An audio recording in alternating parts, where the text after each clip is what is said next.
listening to Reinvented. I'm your host, Jen Eckhart. You know, I have to say, after 12 years of living in Manhattan, New York City, doing the big city thing, moved to the #1 news market in the world to pursue my passion for journalism by working for a national network.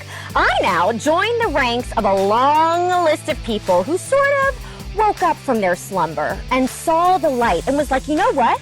There's got to be a better, healthier way to live than being a slave to the corporate grind. Humans were just not designed to sit at a desk all day long, doing Excel spreadsheets, adhering to corporate overlords who tell them what they can or cannot do, which is why we are recording this special, unique episode of Reinvented here in sunny Delray Beach, Florida at PopStroke, which is a cutting-edge upscale miniature golf and casual dining concept, which leads me to my next guest, because he is not only the mastermind behind this brilliant operation, but after working 15 years in the high-stress grind of Wall Street finance, Greg Bartoli found a better way to live. And for this former JP Morgan executive, the proof is in the putting. See what I did there? Greg Bartoli moved from New York City to the Palm Beaches in 2013 and never looked back. Same with me. After founding his startup private equity firm, JEM Capital, those are my initials, by the way, he has successfully acquired and developed numerous high-performing commercial and real estate assets and took a major risk by diving headfirst into the world of leisure, hospitality, and golf entertainment. But it didn't stop there. He managed to partner with the most famous, the most accomplished golfer in the world, Tiger Woods, on his latest business venture. The founder and CEO of PopStroke joins us now. Greg Bartoli, welcome to Reinvented. Thanks, Jen. Thanks for having me. We are recording this special episode of Reinvented, as I said, in person in beautiful, sunny Delray Beach, Florida. But Gus, what were we thinking? Why don't we just do every single episode of Reinvented here?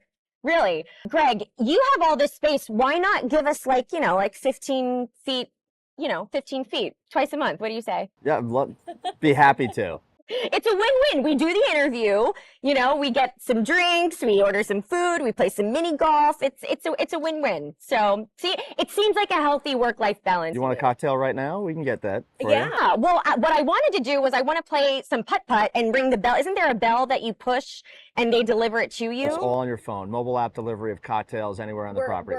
There's a bar right there, by the way. The bar is in the center of the golf course. Of course there's a bar in the center of a golf course. Every golf course should come with a bar in the middle of a golf course. I love it. I will forever, and as I'm sure you will, I will forever cherish the time that I spent in New York City. But I came back home to my roots in South Florida, and I have to say, 10 out of 10, recommend. How does someone who traveled the same path as most Boston College Carroll grads in finance, who worked as an investment banker in New York City, end up totally reinventing himself and starting a mini golf hospitality company? How does that happen? Well, I think you have to be a little crazy to start with, but you've summarized my life pretty well. I think you've done a lot of research. I am a journalist by trade. That's sort of my job. It started with being fortunate enough to have a very successful career on Wall Street. Because if that didn't happen, I would not have been able to afford chapter 2 of my life, which is down here in Palm Beach. And as you said, Palm Beach is absolutely amazing, and I'm grateful to be down here. But had a great run on Wall Street. Spent 15 years grinding it out, as you mentioned. And just decided one day that, I was getting burned out and needed to kind of reinvent myself for the next phase. So were you done with the Excel spreadsheets and the sweater vest? I was a bond trader, so I was one of the guys with the 6 computer monitors in front of me and, nonstop action, even all night long, because the markets never close. And the markets that I traded were open all night. So it went from, New York hours to Tokyo hours to London hours. And it was a lot for 15 years. And I think that's why you see a lot of people on Wall Street that are very, very young. But, like I said, I was fortunate to have a great career, and it allowed me to establish the second phase. Very young, but get burnout real quick. Yeah. And I learned that in my own career, having worked at the Fox Business Network for many years. Before we started this sit-down interview, I shared with you that I would spend many, many days down on the floor of the New York Stock Exchange with traders, and it was a busy life. You breathe a little easier down here in South Florida. But you took a major leap of faith, and you bet on yourself. And that's why I admire and respect you so much. You developed Lighthouse Cove in Jupiter, Florida, an upscale miniature golf, probably not as upscale as this, but still so fun, so cool. I think it has an ice cream shop, a burger joint, a shark-filled aquarium. What more could you want in a mini golf place?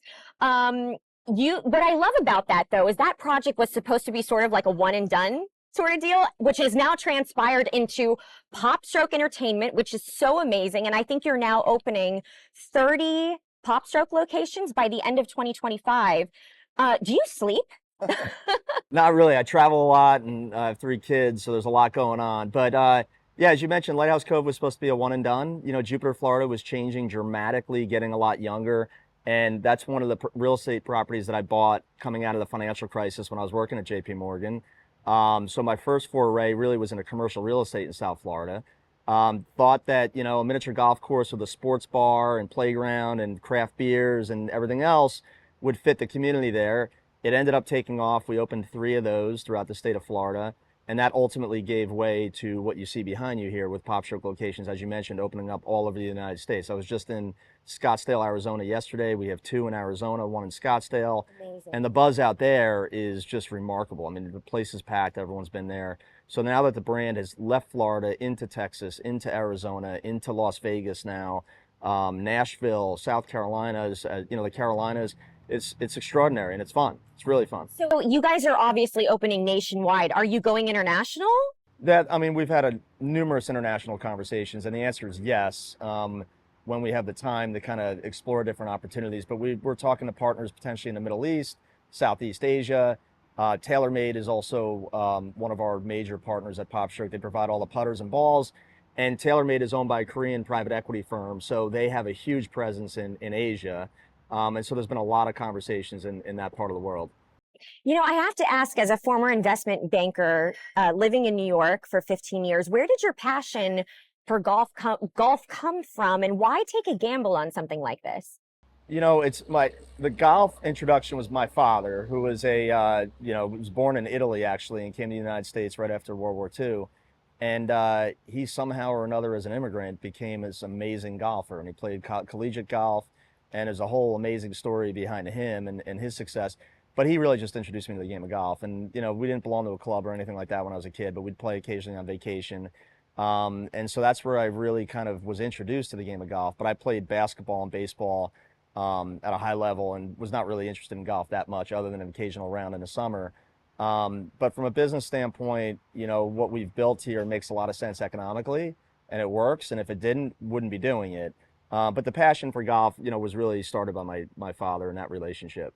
Do you ever get to enjoy your facilities? Do you ever get to? Never. No. That's a tragedy. That's a tragedy. I visit them, but it's it's kind of, when you are involved in something like this, you seem to be always putting out fires, and nothing's ever perfect. And when you're a crazy founder, owner, you just want everything to be perfect. So you're always on edge. And but no, I have. Do we need to give you a Xanax? You're on edge right now. I haven't been able to spend a lot of time, actually enjoying. It's more kind of meetings and visits and testing the food and all that stuff. You're a gamer. I like you. Look, it's not easy. The hospitality industry is not an easy one. I say that having been a former hostess. I was a hostess at a restaurant, not quite the same as what you're doing, but it's very difficult business to be in. It can be fleeting and ever changing. You always hear of pandemic proof business models. That term certainly was used a lot when I was living in New York City very recently. What are some of the biggest challenges for some of my viewers and listeners listening out there who are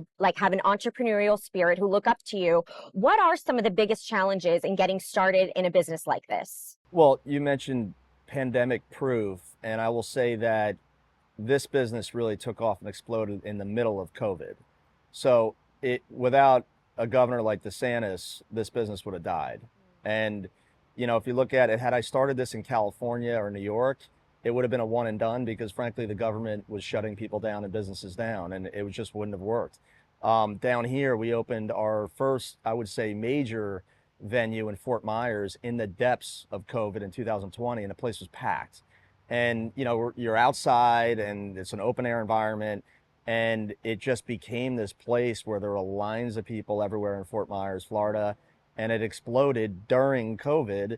And then we opened a bunch more in Florida during COVID. But as I said, if this was any other state, that growth would not have happened, especially in 20 and 21 and 2022. Yeah. Outside of COVID, what are some other challenges in starting a business like this that you can share?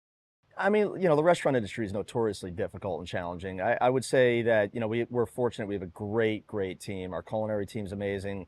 I like to say we've never lost a team member that we didn't want to lose. The first team member I hired when I moved down here in 2013 is still with me today. Oh, wow. And he's amazing. And we're just kind of building that nucleus of great players. So, I stay out of the way in the kitchen. I do my taste tests and all that stuff and provide some comments, but I'm a Wall Street bond trader. I'm not a culinary expert. Do you taste test the food here? All the time, yeah, all the time. I mean, I'm the biggest critic of everything. You're a foodie. Well, you're also Italian. It's like in your blood. Yeah. I get it. It's not every day that someone, and this goes without saying, it's not every day that someone goes into business with someone as prominent as Tiger Woods, the most famous golfer in the world. I am sure my viewers and listeners are dying to know how a guy in finance suddenly now runs a business with Tiger Woods as a minority shareholder. How did that collaboration happen? We live in the same area. Kids go to the same school. I've been friends with Tiger's CEO or CFO. He really runs Tiger's family office for a very long time when I first moved down here. And, when we opened the first one, Tiger's team came out. We had a few beers. They were, I think, really enamored with the product and what we were building. And, one thing led to another, and Tiger came in as an investor in 2020. And then, as I mentioned, TaylorMade came in January 2023 as another minority investor. Were you nervous at all pitching this mini golf concept to someone like Tiger, who quite literally transformed the game of golf? No, not at all. I don't get nervous, first off. But we need to get this guy on Shark Tank. This wasn't really, in front of Mark Cuban. It wasn't a pitch. It was more of, I think they recognized like the potential and what was being built. And, as you mentioned, Tiger's had a significant impact on growing the game of golf all around the world. And we are now, by virtue of, putting and the environment that we've created here, we are now introducing more and more people to the game of golf. I mean, we're going to have millions of players this year at PopStroke venues across the country.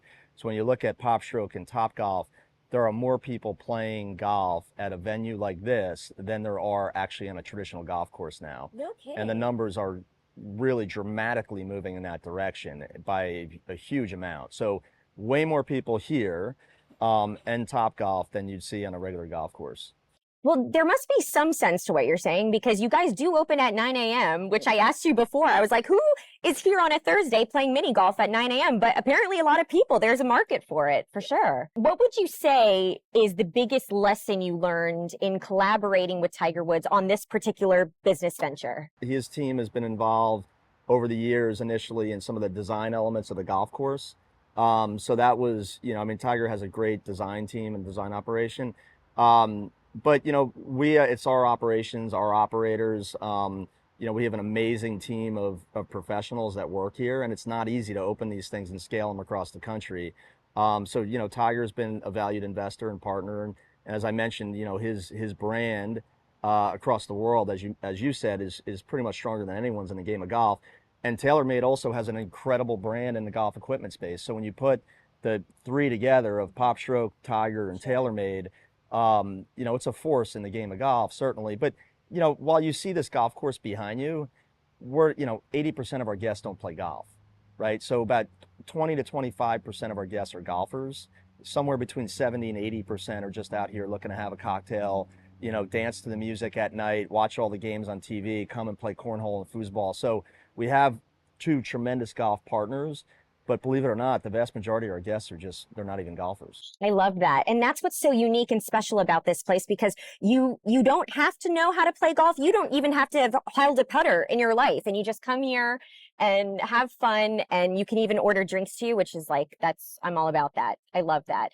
And it's not your traditional putt golf course. Like, we're not in Panama City Beach here. Like, this is bougie. This is upscale. Yeah. And it kind of, you have the bunkers, you have the sand traps. So it's very much mimics like a real golf course, which I think is really special. But with the music and the lively Yes. atmosphere and the mobile app delivery of drinks and cocktails. I mean, that's the atmosphere is what we're driving towards here. And people come out here, they have fun. As Gordon Ramsay says on his show, he's like a mini golf, but elevated. Like, elevate the dish, elevate mini golf for me. You know, we were just talking about Tiger Woods. You know, he made headlines when he turned down, and I think it was like a $700 to $800 million deal offer to join the LIV Golf Tour. The PGA commissioner has recently broken his silence by claiming that talks with LIV's Saudi backers are accelerating, and even added that it could unlock golf's worldwide potential. I am curious, and I have to ask you this, Greg, with your business acumen and being so successful, what advice would you give to Jay Monahan right now as the LIV PGA negotiations continue? That's a hell of a question. You know, what I would say is that the two really do need to come together, LIV and the PGA Tour, in my opinion, because, you know, it's so fractured and it's not good for the game. It's not good for the fans. This is just my 2 cents. Like I said, I'm not involved in the industry at any high level. I've met with Jay a couple times about PopStroke, not about all this, not about LIV and PGA merging. No, certainly not. But I think, you know, look, golf's a great game. It's an international sport. When you lose players like Jon Rahm, who's not only a great guy, but an amazing athlete and golf, you know, brand ambassador for the game. I think you really need to bring all the best players in the world together and find a way to do it. And, you know, and I think that hopefully it will happen over time. But I don't think a fractured environment's good for anyone. Are you disappointed that some of the top golfers in the world chose to leave the PGA to go play for a Saudi-backed company? I know I certainly was, given how oppressive the country is. I mean, women don't have marital rights. I mean, women, I don't even think can have a driver's license there. It's illegal to be gay. I mean, I think that's a fair question. Were you at all disappointed in that? It's a loaded question. What I would say is that I wouldn't make golfers a piñata for the political, you know, negatives or positives between the U.S. and Saudi Arabia. Most companies in the United States are doing business in Saudi Arabia. So all the major banks, all the major manufacturers, airline companies, you name it. And so to pick on a few golfers who are given a lot of money, who aren't doing this for political reasons, I think if you work at JP Morgan and Goldman Sachs knocks on your door and says, hey, we're going to offer you $400 million to leave and come work fewer hours, right? And you only have to do this for 3 years, and we're going to give you $300 or $400 million. Everyone at JP Morgan is going to leave to go to Goldman Sachs, right? Mm-hmm. So I think that making this a political story, yeah, I mean, there's obviously, as you mentioned, there's a lot of issues in the Middle East in general. And yet your business partner, Tiger Woods, chose not to join the LIV Tour. Tiger's got an incredible legacy. Never had a conversation with him about this. But he's got an incredible legacy, and I think legacy is, you know, for him at least, that's what matters most, in my opinion. Again, never had a conversation about it. But I think legacy to the greats of every sport probably matters more than any financial outcomes. Yeah, don't sell your soul for a paycheck. There's something to be said there. I have a lot of respect for him in that regard. You know, golf is all over the news right now. The Masters are coming up. I know you say you're not in the golf business, but you kind of are. You kind of are. Who do you see putting on the green jacket in April? Any predictions? You know, I'll go with, I think it's his time. I'll go with Rory. Not really a wild guess. I mean, he's probably the favorite, but I would say Rory at some point is going to win a Masters, and why not have it be this year? I love it. I love it. Good answer. You know, it seems kids today, you're a father to 3 children. Kids today are glued to their devices, glued to their tablets. Technology is both a blessing and a curse. Outside of being a business leader in South Florida, you are a dad to 3 children, first and foremost. What do you hope your children will learn from your own professional journey in moving from Manhattan, transplanting yourself to the Palm Beaches, and taking a major risk on a business like this? Well, first, I'd love for them to learn my approach towards social media, which is I don't have any social media platforms myself, and I think it's for children it's toxic, and I hope the United States moves to a platform where kids can drink at 21 and they could also be exposed to social media at 21. I think that'd be great for this country and for all the kids in the world. But you know, I would encourage my kids to take risks I don't think you necessarily need to follow any, roadmap other than your own. And I think you got to go after something in life that you're passionate about and that you want to enjoy. And, like I said, for me, Wall Street was allowed me to have the life I have today. If I didn't have to work on 15 years on Wall Street, I would have been happy to be an entrepreneur at 22. Right. But I didn't have the financial means to do that at that time. So for my kids, I would just, I do tell them just follow your passions, and whatever you do the best you absolutely can. And, you'll end up in a good spot. Yeah, and don't be afraid to take risks. That's important. I want to talk about PopStroke Cares. It's not often that you hear hospitality companies putting philanthropic causes at the top of their list, which is why I think PopStroke is so special and so unique. Cancer has been a huge focus of your group. Everyone has been affected by cancer, some form of this disease. My father, actually, we celebrated his 80th birthday last night. He is a 3-time cancer survivor, currently living on dialysis. He is my hero. Tell us why PopStroke Cares is focusing on this specific cause. So Popstroke Cares is our philanthropy arm. It's a hard word. But my wife had triple negative breast cancer, which is the rarest and most aggressive form of breast cancer you could have. It's only about 8 or 9% of breast cancer patients have triple negative. So she went through a nuclear battle of 30 weeks of chemotherapy, ACT chemo, which is a very, very kind of toxic and aggressive form of chemo, 25 weeks of radiation, multiple surgeries. And so Dana-Farber in Boston has a genetic research group specifically focused on triple negative breast cancer. So that's why we've kind of mobilized an effort long term for PopStroke Cares to drive not only awareness, but also financial resources towards research, so that my daughters and everyone else's daughters someday don't have to go through this. So it's meaningful, and it's, we talk about it a lot. And for me, that's one of the reasons why I'm involved in PopStroke, really. I mean, because for me, it's not about any financial rewards at this point. I've, had a great career on Wall Street, and, I'm doing this now at this point because our team members, I'm very, very passionate about making an impact on our team members and seeing them grow and having successful lives and outcomes themselves, and then also making a difference in the world of cancer, specifically associated with triple negative breast cancer.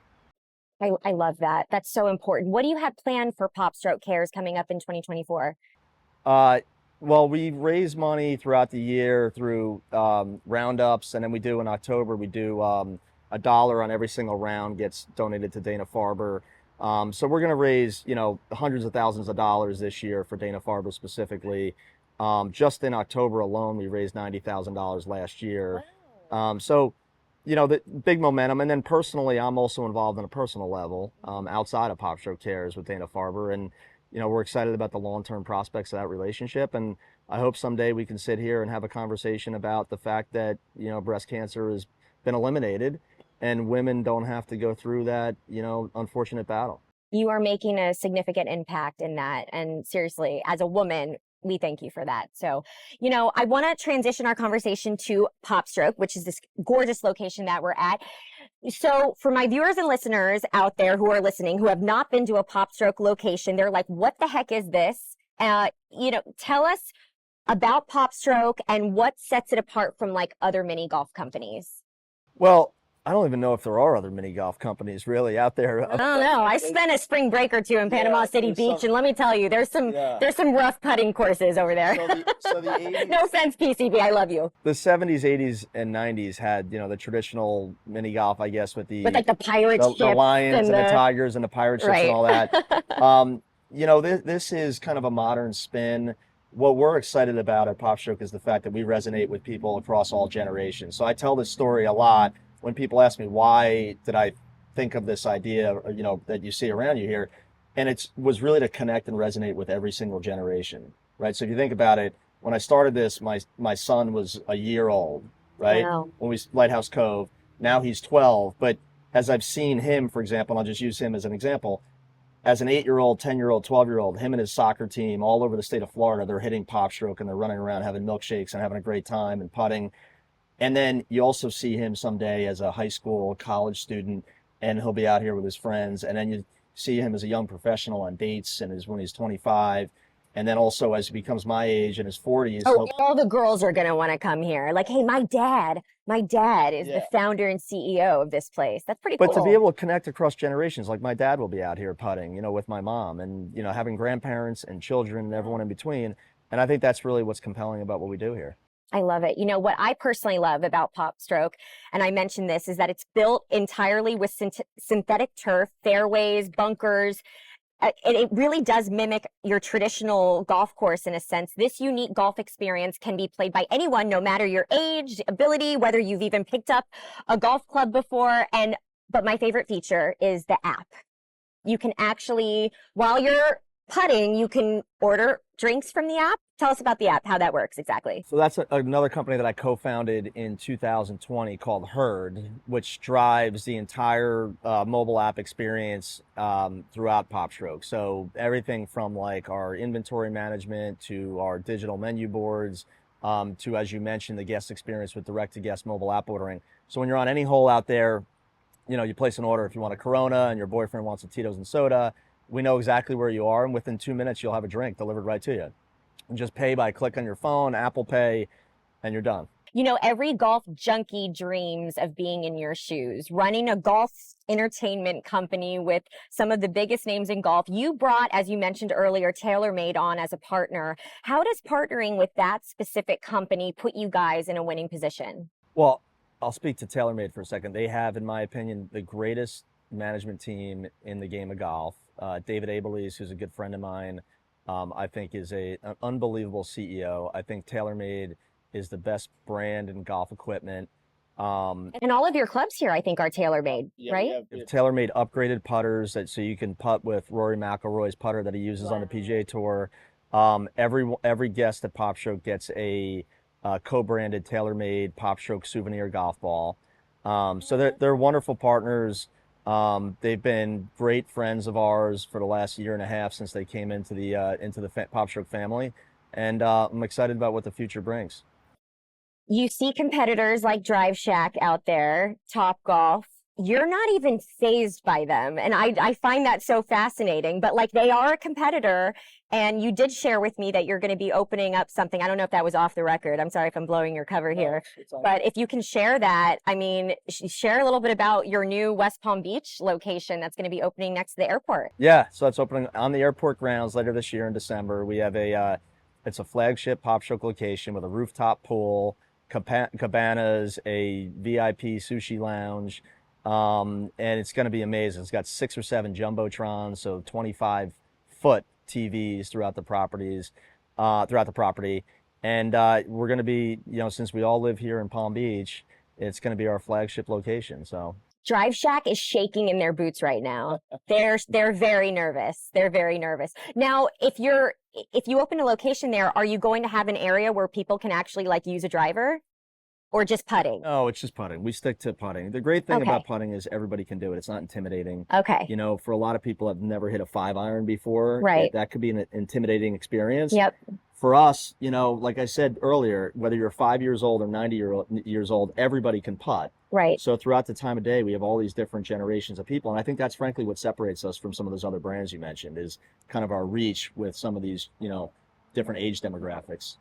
So you can go practice your drive at Drive Shack, then you can go next door and you can putt and you can do the VIP sushi lounge and go in the pool and give them all of the business. That's great. I love it. All right, no BS. What's your best putting score on this Delray course here? Because I am known in my family as sort of a sniper when it comes to putting. So I need to know what I have to beat here. So I don't even know that I've played all 36 holes here. This guy's just a workaholic. He's so busy working. I would say, typically when we have the corporate putting events with the team, I'm normally on the winning end, thankfully. So, but I don't know what the scores are. I don't know what my best score is. Would you say you have an unfair advantage because you are the founder and CEO, or? No, I'm kind of just kidding around. We every now and then, the night before we open a store, we'll go out here with whoever's in town and try to have a couple of drinks and putt and have some fun with it. But no, I don't really have an official score. I don't think at any of the properties, unfortunately. Okay. We'll see. I might be taking you out on the putting course after this to hit a couple balls.